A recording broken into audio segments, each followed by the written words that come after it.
அம்மா காலு வெறுங்காலா இருக்கு. ஐடியா. ஹலோ அப்பா. என்னடா?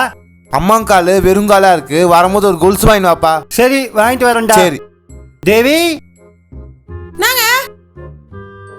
வா தேவி. இந்தா உன் பையன் உன் காலு வெறும் காலா இருக்குன்னு கொலுசு வாங்கி தர சொன்னான். இந்தா. என் பையன் வாங்கி தர சொன்னானா? என் பையனுக்கு என் மேல எவ்வளவு அன்பு பாத்தீங்களா? ஆமாண்டி. என்ன கொலுசு சவுண்டு கேக்குது? ஐயோ அம்மா வருதா?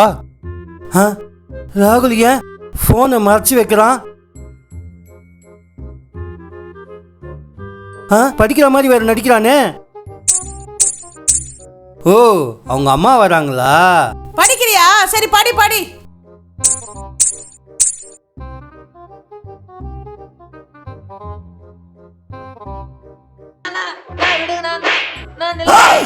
இதுக்கு தான் அவங்க அம்மாவுக்கு கொலுசு வாங்கி தர சொன்னானா?